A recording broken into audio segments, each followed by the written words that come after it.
Okay, good morning and welcome to Mishna Yomi, Kilyaim, Perik Gimel, Mishna Beis and Gimel. What we're doing today?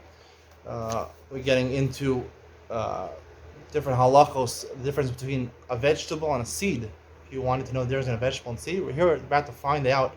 Since on the Zroim, since it's Yerakos, in the Mishnah, is there a difference in them? How do you distinguish? Let's check it out. Mishnah Beis, Kol min Zroim and Zorim Baruga. Chomin Yerako Zorin Baruga. We just said yesterday that you have a patch, 6x6 patch. You could plant in it 5 different seeds, 5 different plants.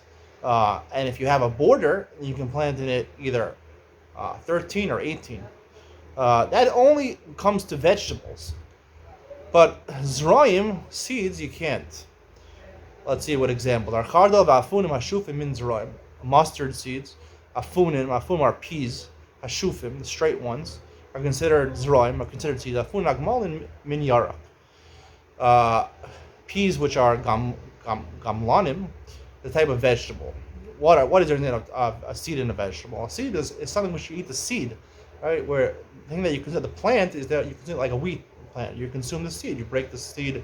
The seed breaks into, the endosperm, the germ, the bran. These things break into it depending on whole wheat bread, white bread. You're eating the seed over there. And for example, mustard, you eat the seed. And afuna shufim, straight. These are first the peas that are in a pea pod. When peas are in a pea pod, it's a straight. The outer edge of the pea pod is straight. You're eating the peas. The peas are the seeds. When you eat afuna gumalan, and I would like to say are string beans. The beans inside are actually the seeds of it. But the string beans in general, you eat the outer shell also. Pea pods, you don't really eat the outer shell. You eat the peas inside, but the string beans, you actually eat the outer thing. And a yerek is something you eat the plant, not just the seeds. A pepper, you eat the plant. You might also eat the seeds, usually cleaning out the seeds. But anything you're eating the plant itself, that's called a yerek. Zerayim is when you eat the seed. So this whole aruga only after applies to vegetables, not to seeds. Let's say this border, which is high a tefach, we said it has to be at least has the height of a tefach, and it became less than a tefach. Kosher, it's still okay to plant either 13 or 18 shaya kosher mitkilaso, as long as it originally had a heter. So therefore, once it is a heter for Kilyaim, the heter doesn't go away. I tell him amas hamayim shehem amukim tefach. Let's say instead of we said raise the tefach, it was plowed in a tefach, or there was a stream of water going around the aruga. Shehem amukim tefach, not just high tefach but deeper tefach. Zorim l'tzochan shlosh zeronim. Again, on each side you have this heter to plant 3 different vegetables on each side of the patch. Echad mikan, echad be'emsa, one in the middle, and one a little elevated, and one a little elevated. If you look at the diagrams from yesterday, you'll see it doesn't mean exactly in the corners. It means, and then you can plant, according to one opinion, 13, according to the other opinion, 18. Mishnah Gimel, Yerosh Tor Yarak, Nichnas Stay Yarak Acher. We talked about earlier, a couple of Mishnahs ago, that if you have the edge of your field is in the shape of a triangle, so that goes into another field of vegetables, which is a different vegetable. Mutter v'shneirik is also it looks like 2 different fields. Again, only one field could be has the Isra of Kilyaim, but 2 separate fields, recognizable as 2 separate fields. There's no Isra of Kilyaim. I says Sadeo Zrua Yarak Muvakish Lita Besocha Shur Shayarak Acher. So he has one big field. He wants to plant a row of another vegetable in the middle of the field. How do you do that?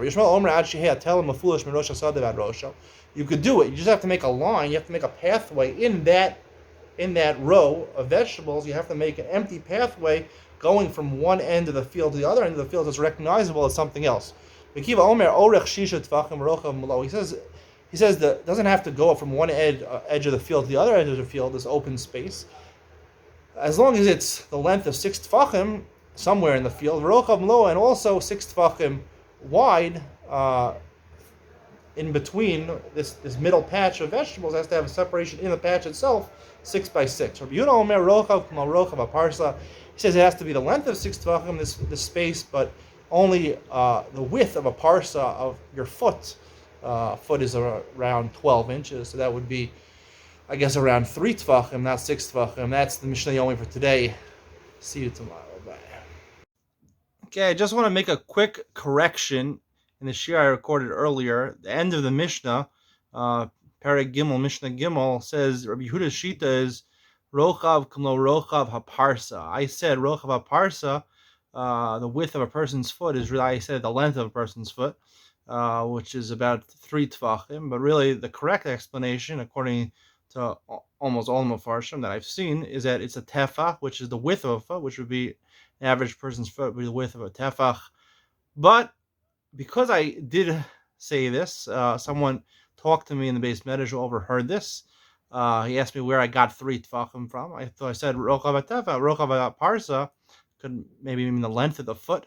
And because of that, I was challenged to create a new addendum to the Mishna Yomi, a separate shir, a separate video. We're calling it Iyun Ben Sion, which is similar to what I have on the Gemara, which will delve in depth to the Mishnayos, learn a little bit Iyun in the Mishnayos, and I have based the Iyun off of my mistake. I didn't do it intentionally. That I said Rochav Parsa was the length of the foot, not the width of the foot.